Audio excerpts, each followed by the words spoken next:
Love this podcast? Support this show through the Acast supporter feature. It's up to you how much you give, and there's no regular commitment. Just hit the link in the show description to support now. This episode is brought to you by Progressive Insurance. Fiscally responsible, financial geniuses, monetary magicians. These are things people say about drivers who switch their car insurance to Progressive and save hundreds. Visit Progressive.com to see if you could save. Progressive Casualty Insurance Company and Affiliates. Potential savings will vary. Not available in all states or situations. Selling a little or a lot? Shopify helps you do your thing however you cha-ching. Shopify is the global commerce platform that helps you sell at every stage of your business. From the launch your online shop stage to the first real-life store stage, all the way to the did we just hit a million orders stage. Shopify is there to help you grow. Shopify helps you turn browsers into buyers with the internet's best converting checkout. 36% better on average compared to other leading commerce platforms. Because businesses that grow, grow with Shopify. Get a $1 per month trial period at shopify.com/work. Shopify.com/work. My dad works in B2B marketing. He came by my school for career day and said he was a big ROAS man. Then he told everyone how much he loved calculating his return on ad spend. My friends still laugh at me to this day. Not everyone gets B2B, but with LinkedIn, you'll be able to reach people who do. Get a $100 credit on your next ad campaign. Go to linkedin.com/results to claim your credit. That's linkedin.com/results. Terms and conditions apply. LinkedIn, the place to be, to be.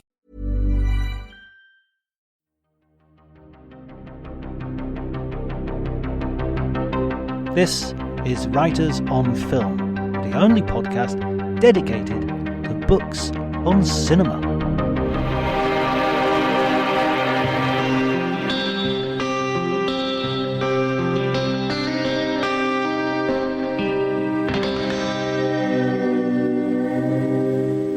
Hello everybody and welcome to Writers on Film. My name is John Bleasdale. I'm a writer and film critic, and today I'm going to be talking to Paul Duncan, who has been on the show before, and he is here to talk about his new book, which is a wonderful Taschen edition of Dr. No, which gives you an in-depth, day-by-day analysis of the filmmaking process for the first James Bond film.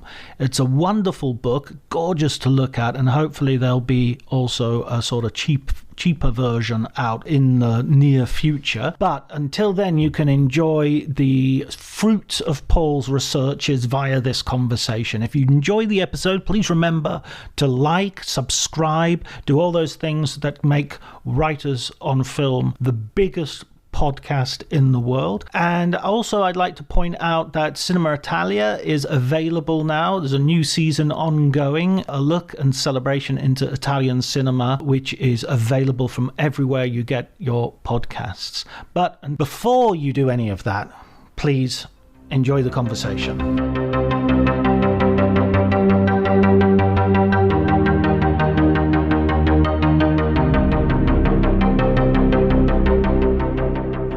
Ian Fleming. I was interested to read in... Because you've just read the novels, haven't you? No, what I've done is I've bought them all in these beautiful editions, which I don't think are the first editions, although I have got some of those first edition paperbacks as well. I mean, they won't be first edition, it'll be reprint, but with that cover art. And I'm not too keen on that cover art because that isn't the cover art that I remember as a kid. When I was a kid, and I'm talking about like 9, 10, 11, I was still in elementary school.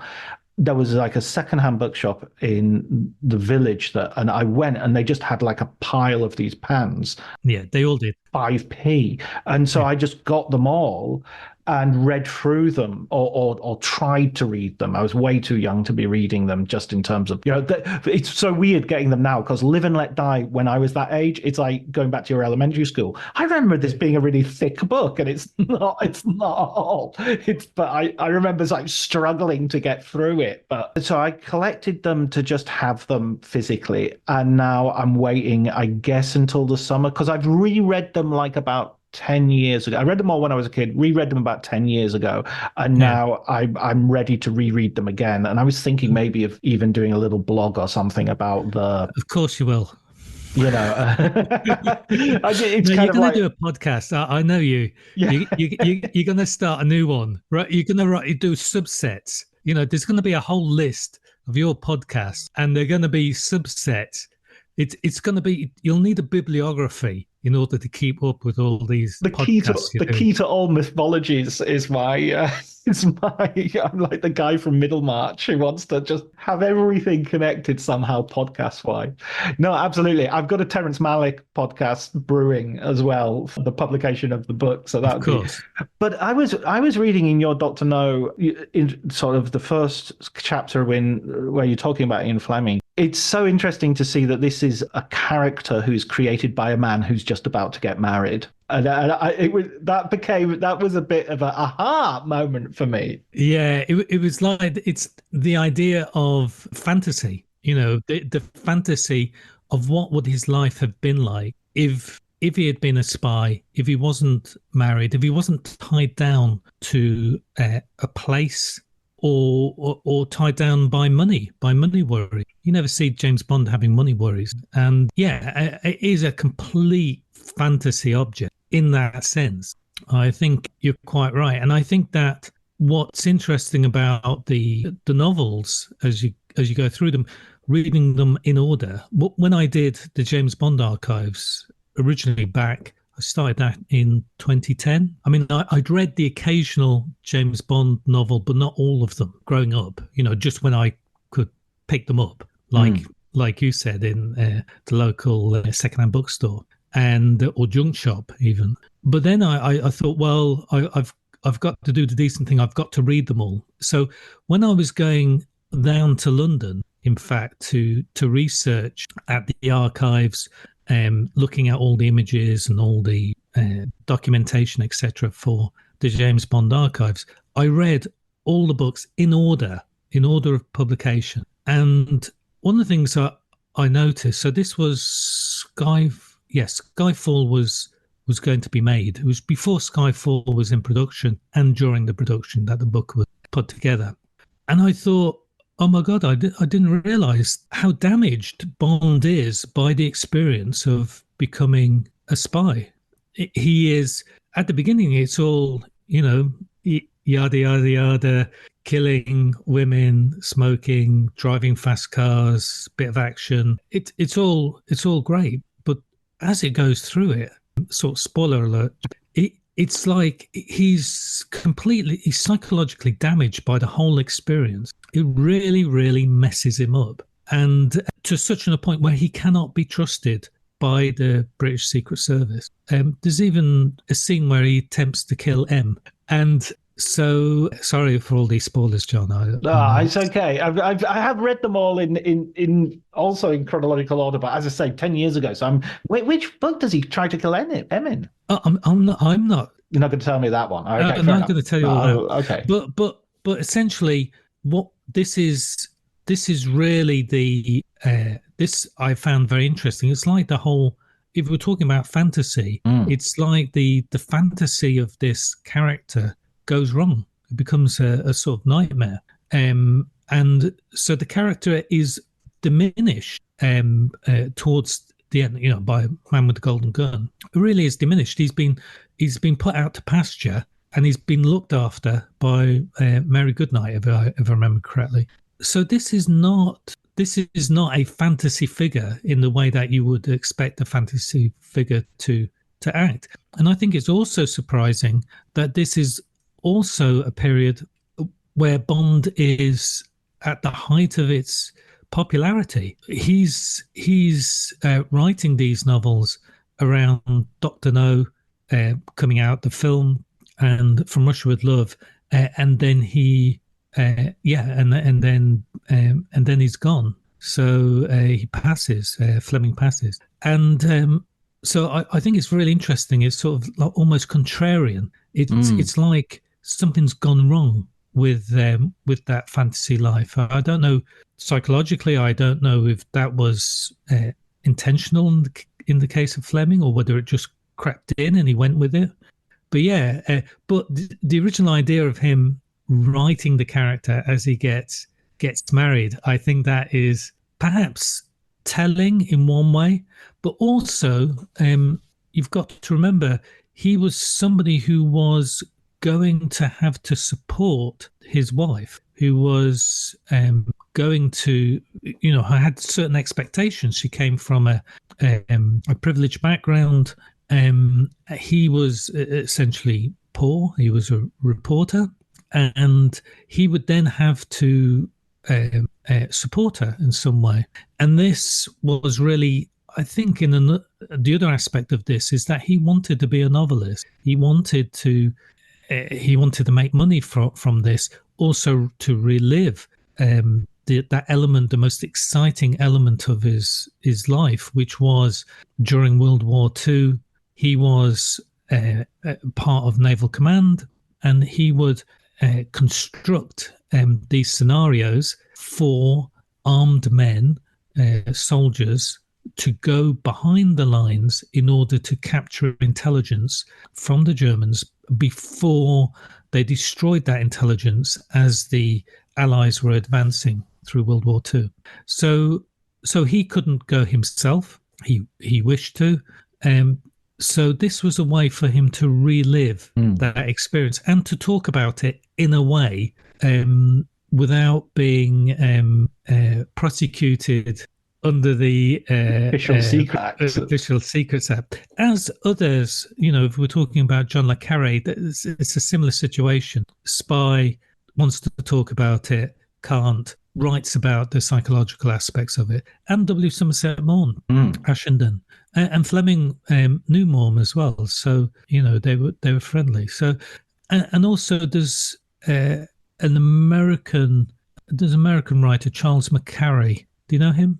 All right, so he did the Tears of Autumn and the Better Angels.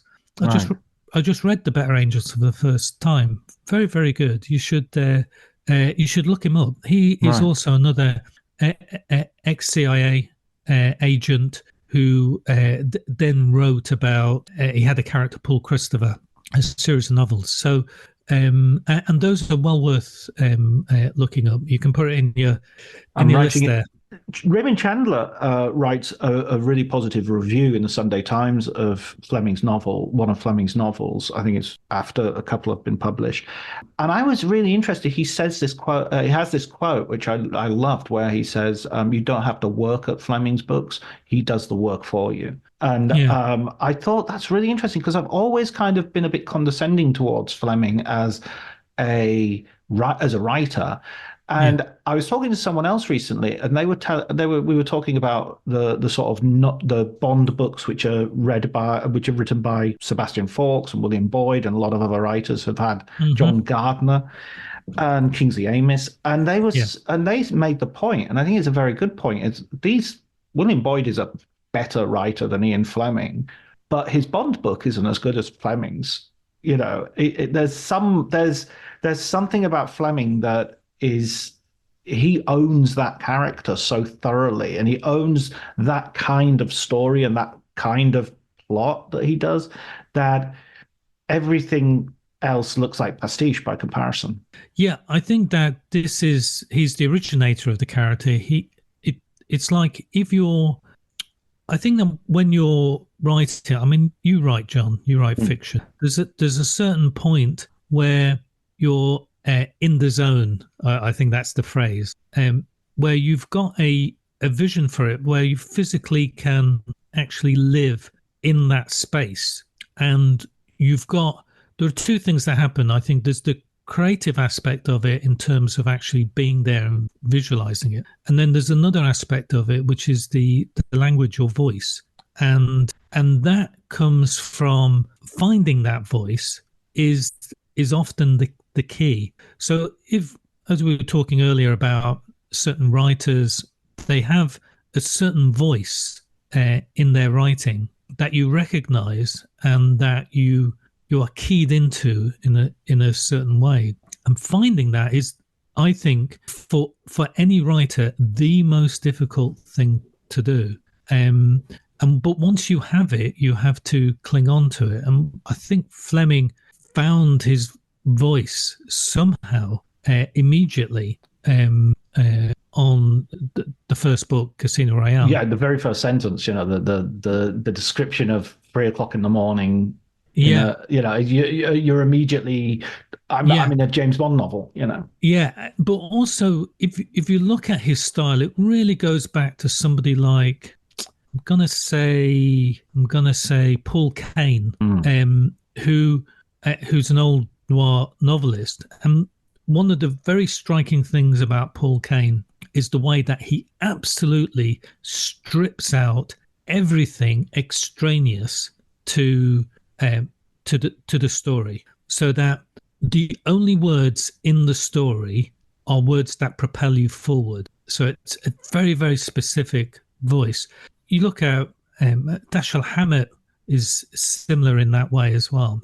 And I think that's one of the keys, is that I just read Murakami's The Wind Up Chronicles, and there were certain longueurs in that where you go, oh yeah, you could have missed out a couple of pages there.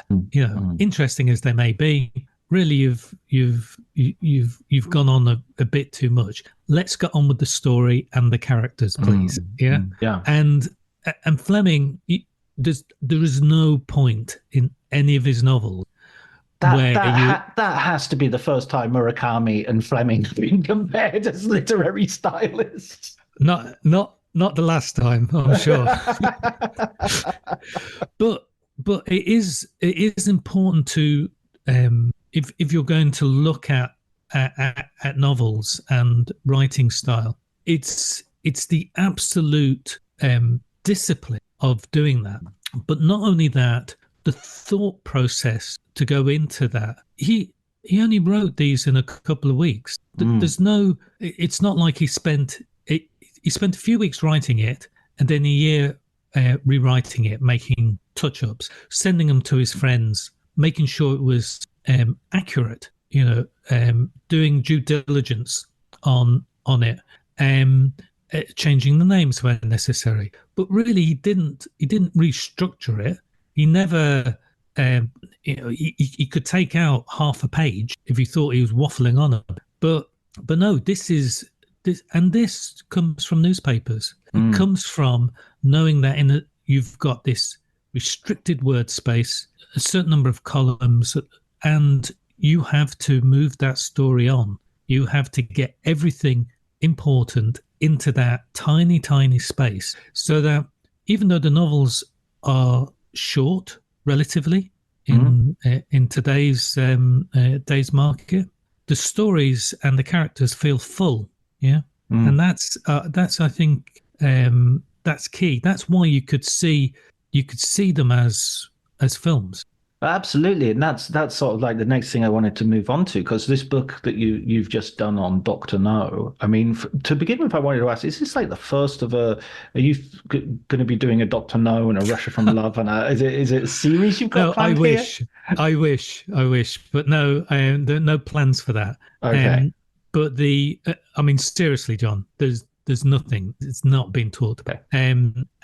But there is, I hope they do, because some of the stories from some of the other films are great. I mean, in terms of the making of it, because it's not a book about Dr. No, it's a book about the making of Dr. No. Yes, absolutely. So that's a completely different story. But no, there isn't there are no plans for more. I mean, currently. This is beautifully illustrated. There's so many good pictures in here, and the level of detail that you have on Dr. No. And if there isn't another book or there isn't a follow-up, this is fine, because Dr. No itself is such a hugely culturally important moment in cinema.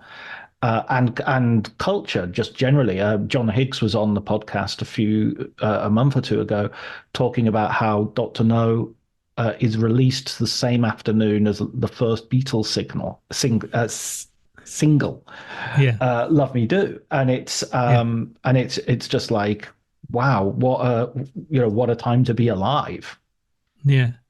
I think that it's interesting that Dr. No was embraced in the UK and in a lot of Europe, in fact, but not in America. it wasn't. It didn't really break through in America. And I don't think it's because the producers complained about, oh, it was released in the sticks, in drive-ins, etc., in America, etc. It was actually released quite extensively. I mean, America's an enormous place. To have any sort of cultural impact there, very, very difficult. I mean, there are countless stories of films and bands and books being released in America and just being duds. It's not a sign of the quality. It's just whether it connects with an audience or not. But Dr. No did okay in America. It didn't shame itself, but it wasn't a cultural phenomenon. And they did bring over Sean Connery for a couple of weeks to do promotion. He did a junket tour, as they would say, a couple of times. Going from city to city, did many interviews, which was fun actually, reading them all to see how similar they all turned out to be, as is with the case of junkets. Had he just basically sort of learned his script? And No. He basically they were just asking him the same questions. They didn't have a clue who he was, and so they asked exactly the same questions, which I have to say, any actor or director or anybody in the industry will know exactly how that feels. It's Kafkaesque, really, in the way that people are brought round and asked the same question. There was a recent, it's actually a few years ago, when Hugh Laurie became famous in America because of House. There was a clip of of people on talk shows going, and you're actually not American then. Yeah. I think it was like a YouTube compilation. And it was stop asking Hugh Laurie that he's not American, not telling him that he's not American. To go back to Sean Connery and rewind a little bit, obviously the big thing, as soon as Cubby Broccoli and Harry Saltzman had the rights to Dr. No, was the casting of James Bond.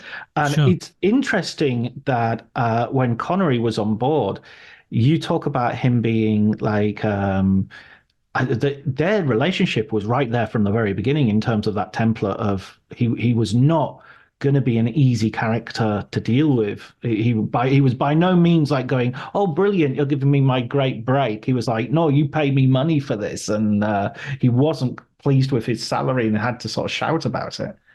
Well, I think that he had bad experiences in the past with Disney in America. So he'd done was it Darby Gill and Little People? Exactly.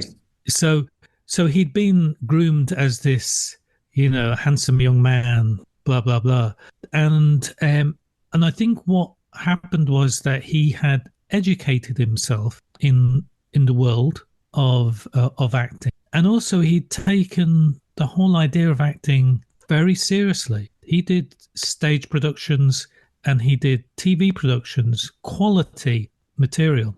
Anna Karenina, he was the lead in Requiem for a Heavyweight, which is like, a great physical role, but also a heavy emotional role. He'd done films, but he'd never really broken out as an actor. In fact, probably not quite. Daniel Craig had broken out. He'd done some great things. Our Friends from the North, for example, just amazing.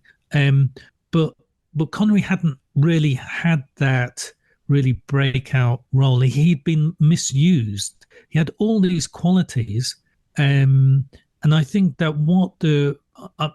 Saltzman even said it at one point, that he was a good actor in horrible films. He'd always been miscast or misused. And so I think that they understood that he had the qualities that they needed for the role, and but they were producers. Let's face it, Harry Saltzman had been the producer on the Angry Young Men movies, the original Look Back in Anger, The Entertainer, Saturday Night, Sunday Morning. So if anything, he understood the idea of the modern age, that James Bond, or Sean Connery as James Bond, was an angry young man. That's what we're talking about. We're talking about people breaking through and not being happy. They're not there to stand there and smile and take everything. They were direct, forward, violent as necessary. I mean, you look at Richard Burton in Look Back in Anger, incredible performance. I mean, obviously he was miscast in a way because he was far too old, but he makes you understand the role. So there's that aspect of he dealt with that, and also Cubby had long experiences with filmmaking and Warwick Films. He'd made films with people like Robert Mitchum, Jack Palance, Alan Ladd. None of these people you would think of as easy people to work with. They understood that actors and actresses were a breed apart. They didn't need to be handled. They just need to be corralled and put in the right place at the right time with the right people, with the right product, and that they will perform.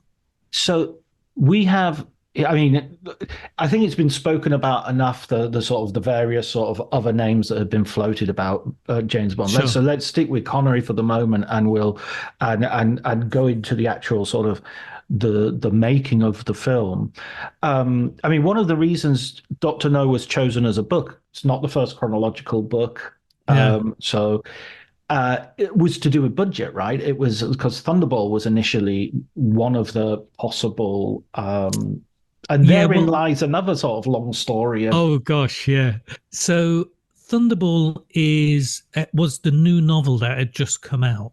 So normally, if you're doing, so it should be said that the producers, Harry and Cubby, when they went to United Artists, they had a very, very short time for an option on the James Bond novel to help out Ian Fleming on his medical expenses that he just incurred. He just had a terrible heart attack, and also a lawsuit that was upcoming, because what happened was that Thunderball was his latest novel, but it had been based on a film script that he'd been working on, and so he was being sued because of that. Now, the producers actually they wanted to go ahead. Harry and Cubby, they actually wanted to go ahead with Thunderball as the first film. Also, they liked Dr. No because it's essentially one location, Jamaica, very exotic, and then interiors. You don't need to look any further. And Thunderball seemed a bit more wide-ranging, but they'd handle it. They'd go to the British West Indies, Bahamas, to do that. And this was all planned. They had scripts for both written, but it became clear they met with the producer, McClory, who was suing Fleming. This is Kevin McClory, who wrote the original treatment. He was the original producer, right. And there was a screenwriter who sold all his rights to McClory. And they met with McClory, and McClory said, well, this is going to be serious and it's going to maybe take a while. So they realized that they couldn't go ahead with Thunderball, even though they had a script and they'd worked out a production schedule for it. And it was going to be filmed in the Bahamas, and for the studio, it was going to be Shepperton, not Pinewood. So there's a whole alternative universe in which Thunderball is the first Bond movie, and that's fascinating. Yeah, and also there's an alternative universe later on. Instead of doing You Only Live Twice, that Connery actually did on the Majesty's Secret Service. Oh my God, that would have been so good with Peter Hunt directing. That would have been. Can you imagine that? That I mean, with anybody directing, I mean, it probably would have been Lewis Hamilton or Lewis Gilbert or Hamilton. So it was Guy Hamilton. So that's an alternative. That's another what if. But yeah, so they thought, well, we've got to go with Dr. No. we can't do Thunderball. It's going to drag out for a long time. It's not going to be. They're not going to agree to disagree, or they're not going to make an agreement outside of court.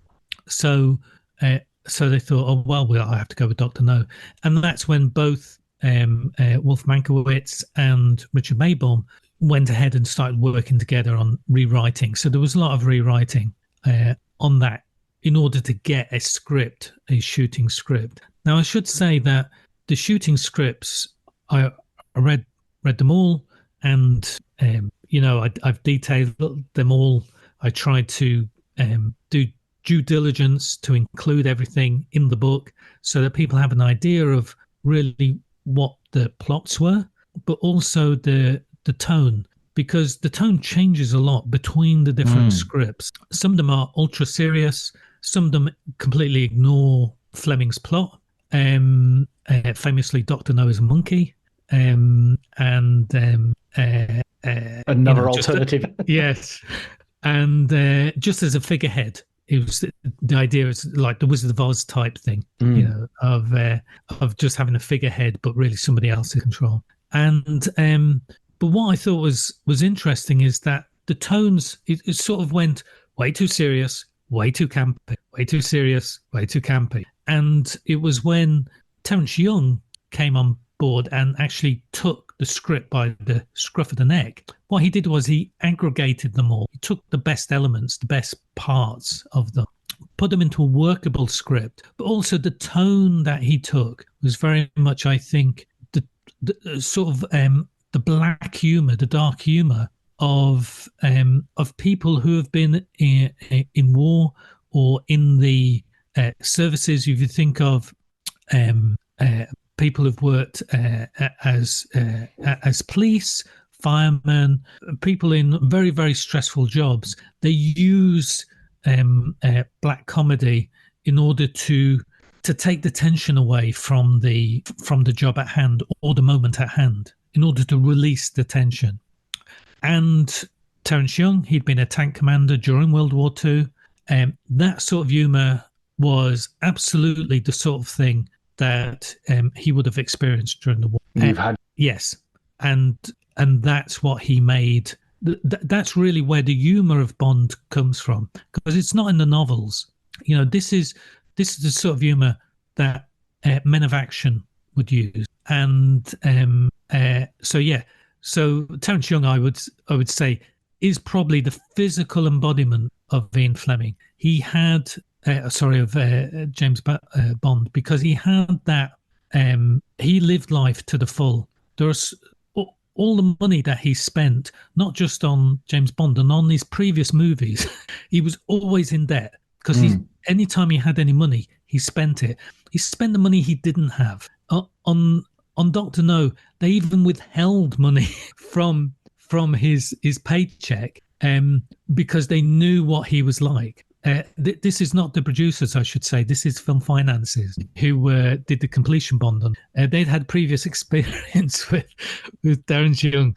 They knew exactly what he was like. So he would be very happy. Right, champagne all around. Yeah. This is him living life to the full, like James Bond lives life to the full, not because he wants to show off, because the character, the essence of the character is each day, each hour, each minute, each moment of his life could be his last. Right? Therefore, let's enjoy it. Live now, pay later. Yeah, and that's and Terence Young was absolutely like that. And he had the suits, he had the upbringing, he had the swagger. I think at one point Connery was said to have copied his walk.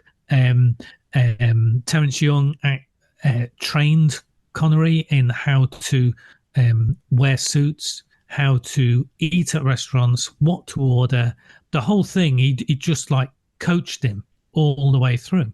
Connery just absorbed everything, like all good actors. You know when you see something that's right, that's on the money. And and that's what he did. Connery even started having having a cigarette on, with a holder and stuff, as Fleming did. And so these are all little bits and pieces that Connery got into the role in order to become Bond, which I don't think answered your question. But anyway.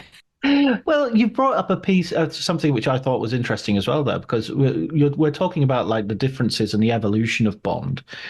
Dr. No is sort of regarded by many as being but as being quite close to the novel plot-wise. Certainly more than will happen when we get to things like the Roger Moore Bonds. But there's no giant squid in Dr. Selling a little or a lot?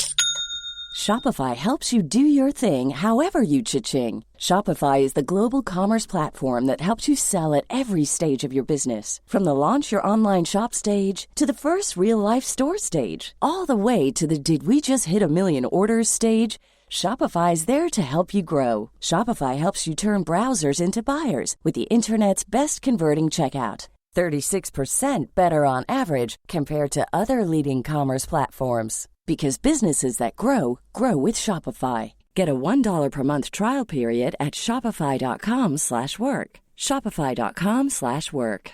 This episode is brought to you by Progressive Insurance. Do you ever find yourself playing the budgeting game? Well, with the Name Your Price tool from Progressive, you can find options that fit your budget and potentially lower your bills. Try it at progressive.com. Progressive Casualty Insurance Company and Affiliates. Price and coverage match limited by state law. Not available in all states.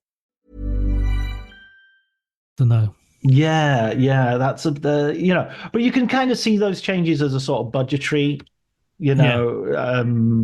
can we do this and not look ridiculous? Well, what other changes did you think? What other processes of evolution happened, moving from Fleming into the more filmic Bond that Dr. No would introduce?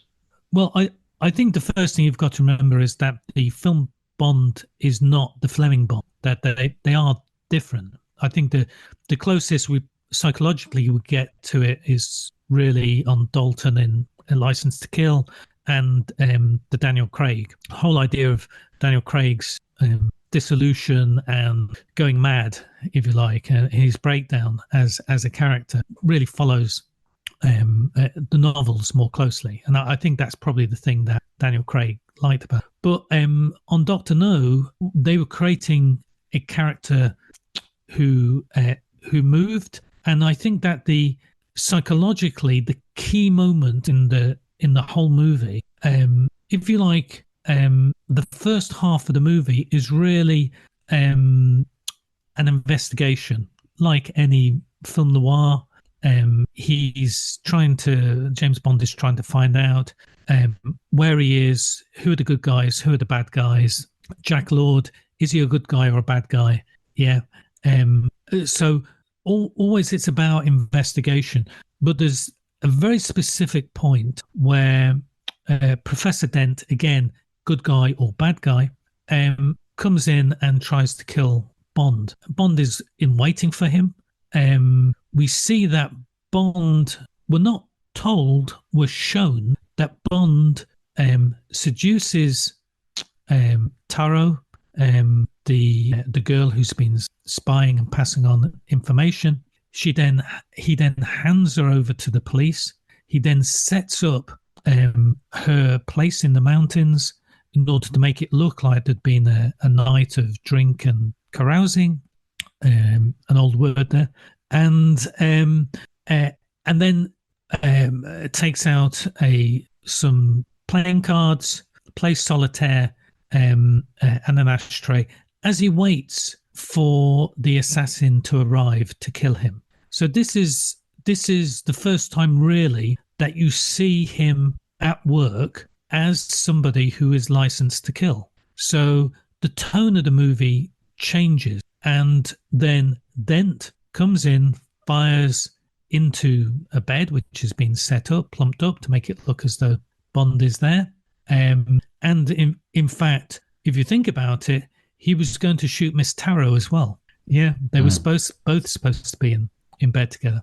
And And then Bond calmly has a talk, tries to extract information, and then he knows that Dent has no bullets left. You've had your 6, and then shoots him in cold blood. And then when the body is on the floor, shoots him again. Now, this has no equivalence in Fleming. So you will not. This has been curated, and I think it's important to realise that this is a cinematic device, so that you understand that the tone of the movie has changed. It's all been a bit of a fun sort of, with the nice Jamaican music, Byron Lee and the Dragonaires, and going here, there, and everywhere, and all these exotic characters.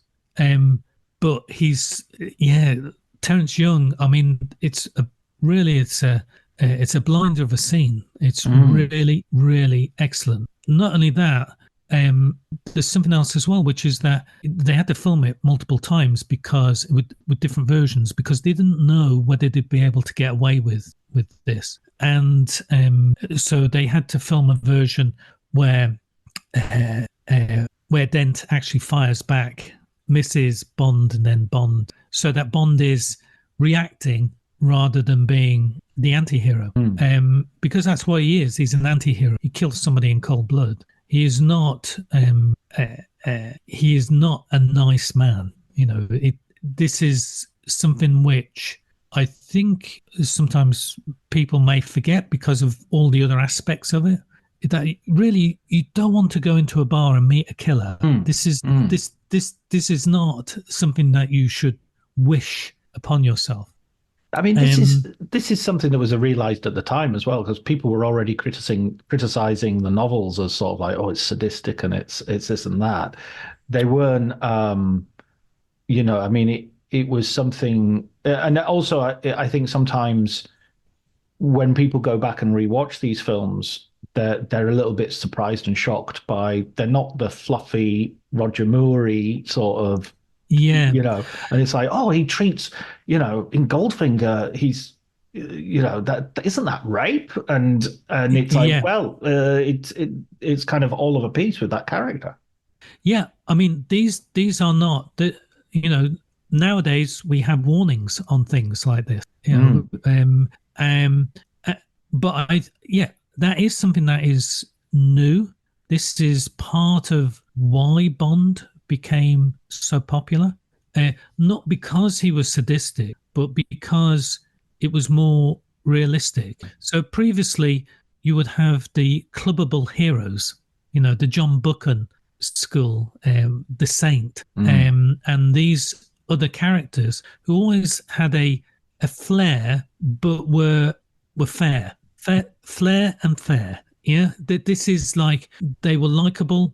And they were the wrong man in a sense, as the Hitchcock movies show, in that they had an excuse for the things that they did. Bond has no excuse. This is his job, and that distinction distinguished him from what had come before and ushered on a new age. This is, if you like, he opened the door for people like John le Carré and The Spy Who Came In From the Cold, and for Len Deighton as well, the Harry Palmer stuff, although he was unnamed in the novels. So this is a different, we're moving into a different age, right, where the idea of spies and spycraft are becoming serious because of the Cold War. Which is something funny, that because it would be the other way around, that people would say, well, John le Carré is a serious one and Ian Fleming is or not Ian Fleming necessarily, but the Bond is the fantasy version. Yeah, but Bond always takes from what's happening in the world, what's just happened and what's about to happen. There is so an early, in fact, the first versions of the Dr. No script were about weapons in Cuba, which became the 13 Days and the Cuban Missile Crisis. So they had their, which wasn't used, as a story. It has nothing to do with with Fleming.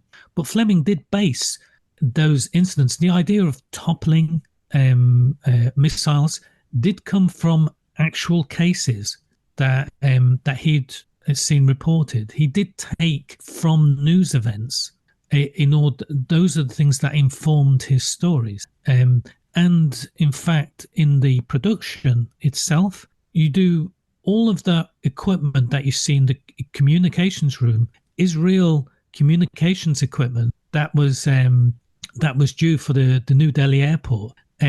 The stuff that you see in the reactor room, the nuclear reactor room, is actually equipment. A lot of it is equipment that was for nuclear reactors. It was based on deep research. They had technical people on hand, as is the case of the casino.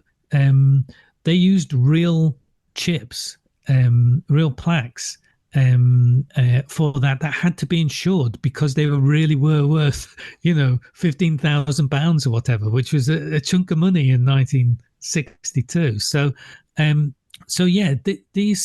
that attention to detail and reality. I was surprised, really surprised at that, because we do, as you say, we think of them as being maybe a little bit quaint because they are, so long ago, more than 60 years. So, but no, they did have a basis in reality. And even though plot-wise they are a bit simple, they are extremely direct and psychologically true. So Honey Rider, for example, is a wild child, right? But she has had some terrible experiences in her life, which explain, that when the first time she sees Bond, she takes out a knife and is ready to defend herself. There's a lot going on, and that's really what I was trying to do in the book, is to show the work that everybody in all the departments put into the presentation and depiction of the movie. Yeah, that's what I wanted to come back to as well, is that whole idea that Dr. No is kind of like the James Bond series in Genesis, even though while they're making it, they're not entirely sure there will be another one. They're hoping there will be. They're setting it up as a series, but...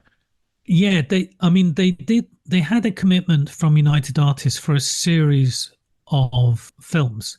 And United Artists, they were saying, well, we can sort of afford about $1 million for each one, but no more. So it was sold as a series. And have you seen all the in the contracts and all the publicity? It's about a new series of movies. Obviously, I think if it had tanked in the UK, I think that would have been it. But the fact is, it was one of the most successful films in the UK, certainly for that year, and because of that, it made its money back. Essentially, that and Europe. So they knew that, okay, we wiped our face on that. We're coming out more than 6 months later in America. You can start on the new one. You can start on the second one. So they did have that aspect of there being. It was set up as a series from the beginning. Connery was contracted for a series. So that was the intent. And to this day, I think it's incredible. Can you imagine going to a film studio saying, right, we've got this property, this IP, as you would say now. Right, we don't have a star for it. Can you give us some money? It's just like, not for one, but for a series. You sort of go, oh, no, maybe not. So that aspect of it, I think, is amazing. But they did have David Picker, an exec at United Artists, who had wanted to make a series on James Bond previously and had looked for the rights. So they had a friend on the inside, even though they didn't know it when they turned up. The constituent parts of that series then begin to emerge in Dr. No. You have the Bond girl, Honey Child. Well, I think yes. Yeah, I think you talk about the format. The format, but yeah. So you have the little cold open at the beginning where you see the murder of Strangways. Then you have Bond being introduced. Then you have the briefing. And you said briefing. James Bond comes from the Thunderball script, not the Doctor No script. Not from the novels either. Right. I mean, people say maybe it's from the novel, but James Bond comes from Richard Maybaum. There's a point at which Bond is introduced. The actual word is introduced in the Thunderball script, and then when Mankiewicz and Maybaum worked together on the Doctor No script, that Bond book, James Bond, transferred over. However, I don't think James Bond is really important in the introduction. What's important is that the way that Terence Young directed and set up and directed that scene, because what he did is he copied a film, Juarez, that he'd seen. Young was a writer, it must be said. He started as a screenwriter, and he was a great film buff, and he knew a good, as well as directing previous movies.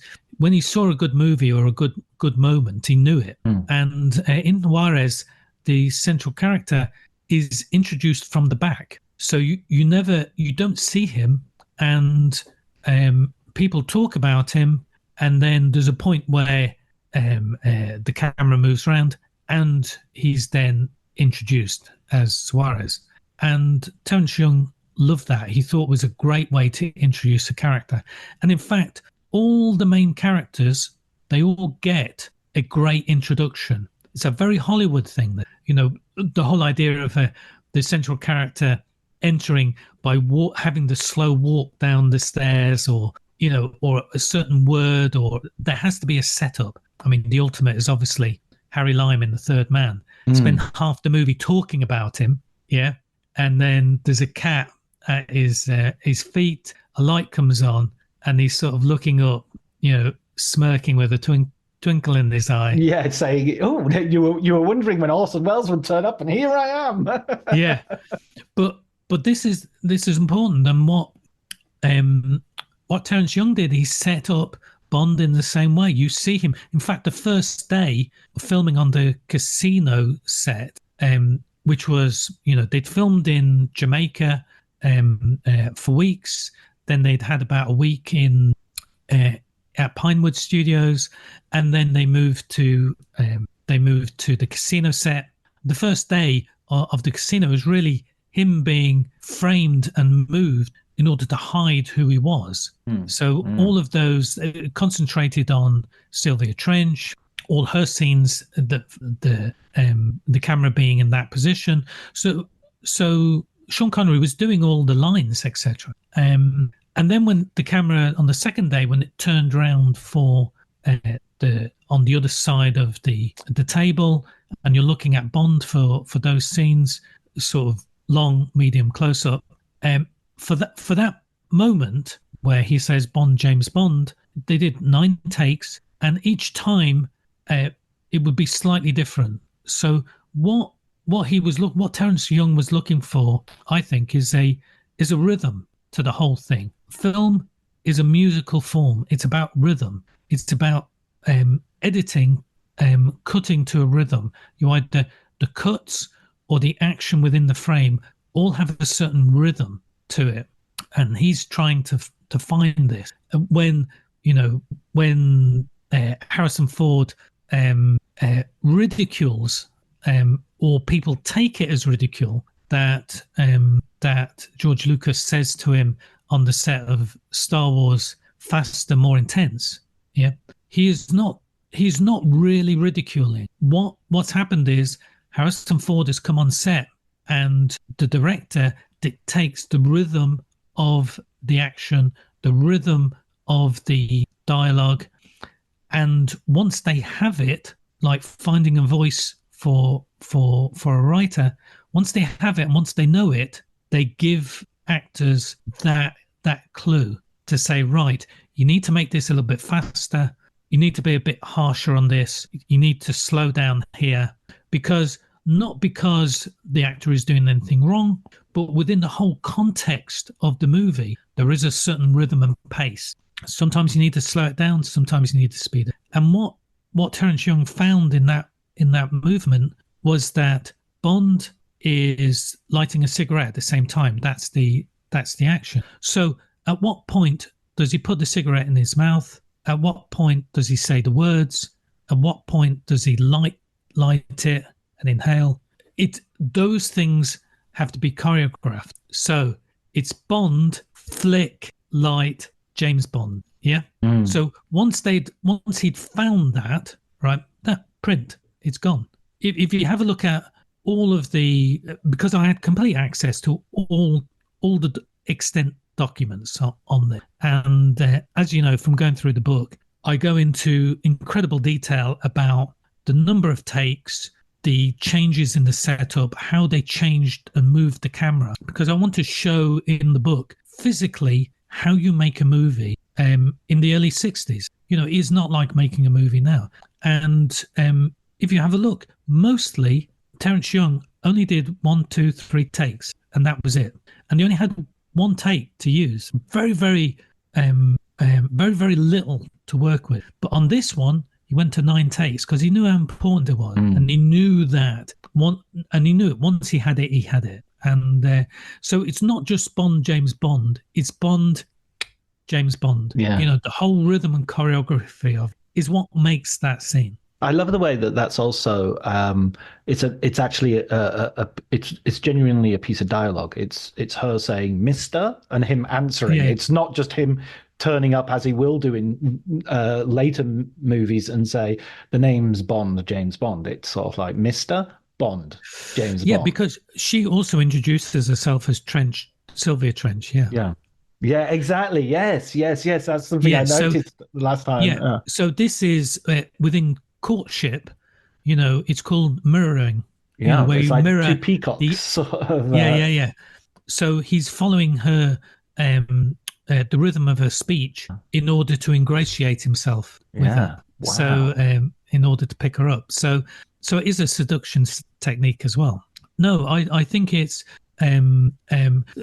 this fascinates me. Another thing about Terence Young is that I started to notice that in all of the way that he broke down a scene, the way that he was going to film it, he always started with the beginning and end of a scene were always the same, always from the outside. And then the heart of the scene, the heart of the dialogue, he would put in, he would bring the camera in so that the characters, you would be closer to the characters. But he never did full coverage. So he never did a master shot, as they would call it in Hollywood, where you would do the whole scene from long distance, then the whole scene middle, and then the whole scene in close-up. So that there was only a very specific, well, it was much quicker to do it the way he was doing it. But also it meant that there was only one way to cut it. Yeah. So I think it's Hitchcock and Ford did the same thing. It was like, I'm not letting any editor just, I'm cutting it in the camera. Yeah. And this is a way for him to control, as I said, the rhythm and pace of the whole thing. But it's also it's a way of getting through the day quicker. Yeah, right. And then you can. Yeah. We're coming to the end of our conversation, and it shows how much there is in the book, how much there is about Dr. No that's interesting, fascinating, that we haven't even mentioned so many important elements here. Ursula Andress, Ken Adam, Peter John Hunt. Barry, Peter Hunt, just Norman Wanstall on the sound. Exactly. Yeah. I mean, there's so many elements to this that are vital. So I just get, as a final sort of wrap up, what would you, if you could sort of make good those absences and those ellipses for us?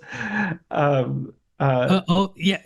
So shall I just read the whole book out for you? Is that... Well, no.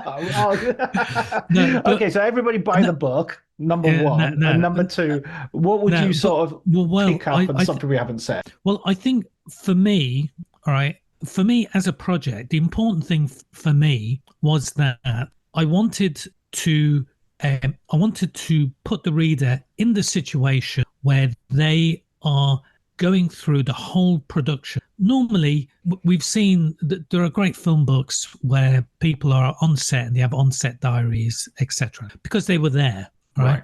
But the majority of movies, and often key movies, do not have that that paperwork or that book which explains what happened and why and how things came about. And the reason this happened is because they didn't have this, so they had to make a change.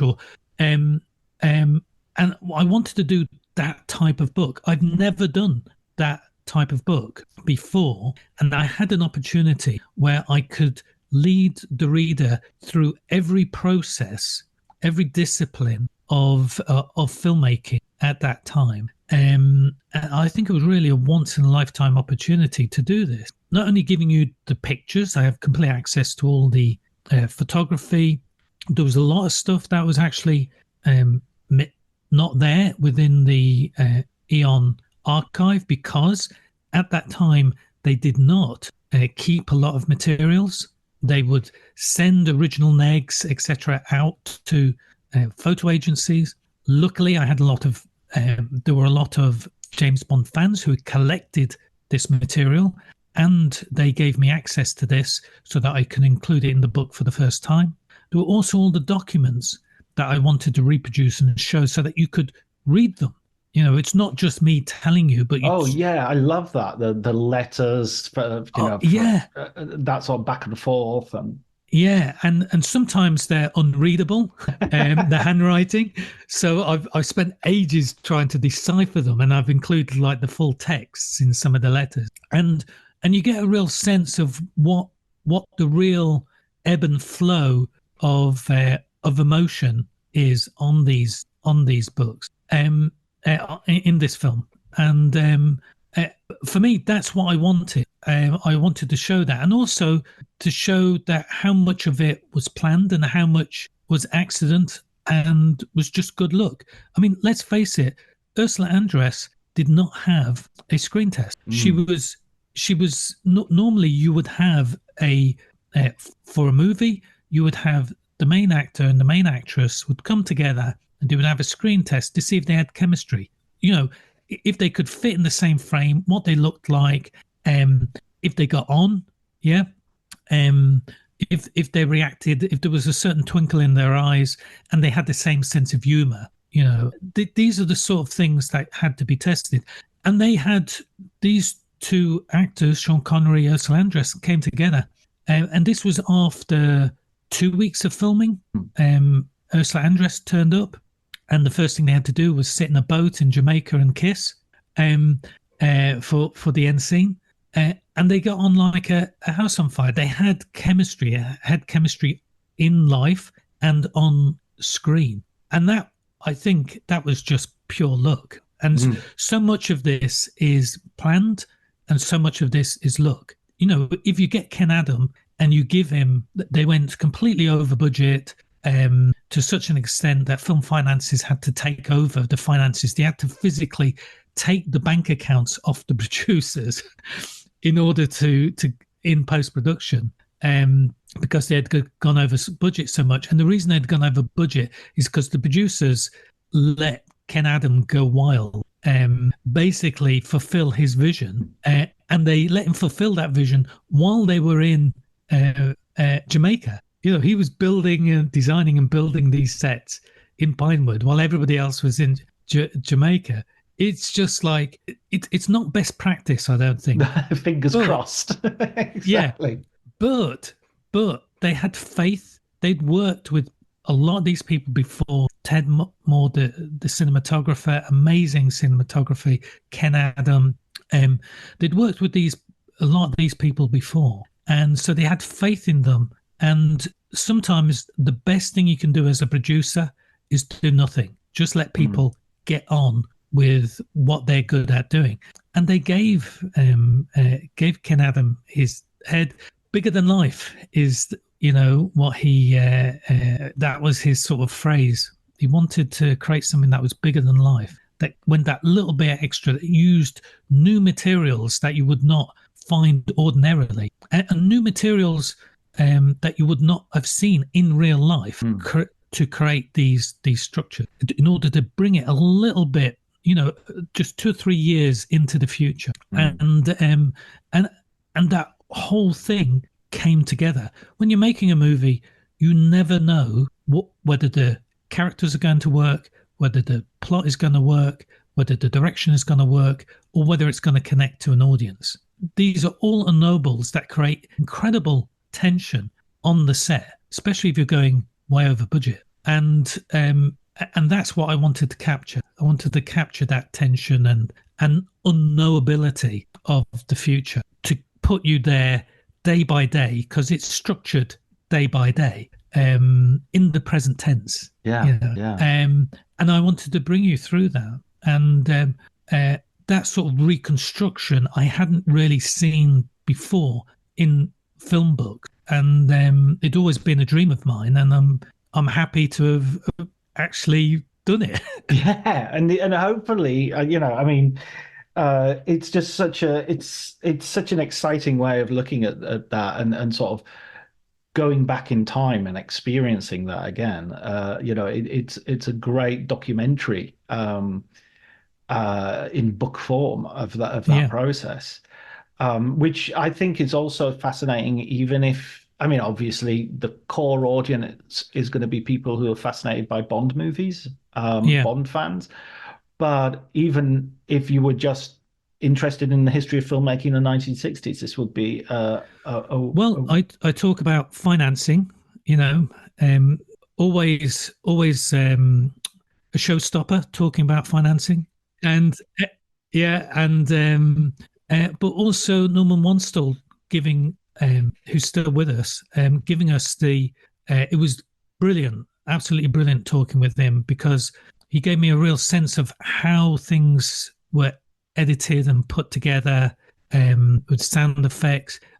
The silencer that Bond uses, killing Professor Dent, that sound had never been heard in movies before. He created that sound. Yeah.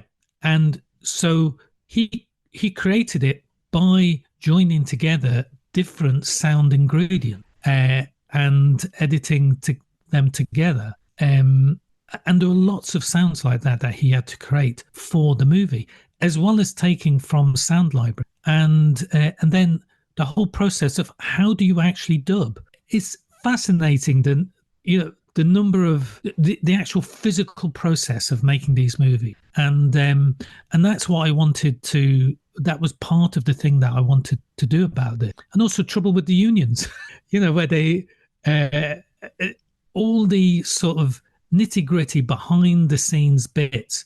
They had at one point they moved from the south of Jamaica in Kingston to the north of Jamaica, where all the beaches are. There was unemployment in Jamaica, and people turned up at the hotel looking for jobs. So many people that it was preventing them from actually filming. So these are all the sort of day-to-day things, unexpected things that happen. Boats not turning up at the beach. They turn up at midday instead of 6 a.m. because there was no culture of filmmaking there. They had no filmmaking base there. They had no television at that time. They had no professional actors in Jamaica. They only had a little theatre, which is why most of the actors came from the little theatre networks, which were amateur theatre. So it was, it was all those little niggles and bits and pieces, and I think they helped to convey the reality of making movies at that time. Yeah, I love all that stuff. I've just finished reading Ed Zwick's memoir, and so much of his career is, he's talking about little accidents of fate and little, and incorporating them, and some mistake that suddenly becomes the solution, Okay, well, we've got to come back. Well, I'll tell you what. When I did my Casino Royale Bond podcast read through, the James Bond Book Club, it will be called. Yeah, well, of course. And are you just going to do Fleming, or are you going to do them all? Oh God! Well, let me. I've got to spend some time when I'm not on a podcast. I'm afraid not. Your life is a podcast now. It's the Truman Show all over again. Okay, I'll let you get on, John, because we've got life and food to deal with. All right, my pleasure, John. You take care and try and live a little bit life and read a few books and watch a few movies. Okay? I'll do my best.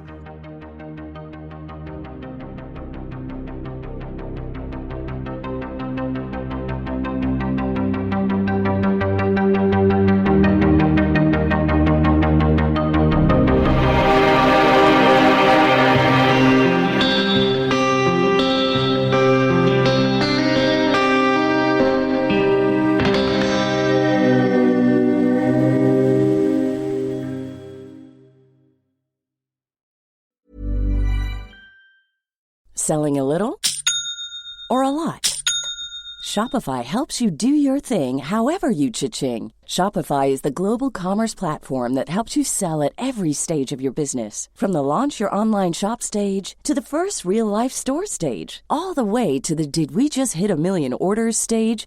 Shopify is there to help you grow. Shopify helps you turn browsers into buyers with the internet's best converting checkout. 36% better on average compared to other leading commerce platforms. Because businesses that grow, grow with Shopify. Get a $1 per month trial period at shopify.com/work. Shopify.com/work. This episode is brought to you by Progressive Insurance. Fiscally responsible, financial geniuses, monetary magicians. These are things people say about drivers who switch their car insurance to Progressive and save hundreds. Visit Progressive.com to see if you could save. Progressive Casualty Insurance Company and Affiliates. Potential savings will vary, not available in all states or situations. My dad works in B2B marketing. He came by my school for career day and said he was a big ROAS man. Then he told everyone how much he loved calculating his return on ad spend.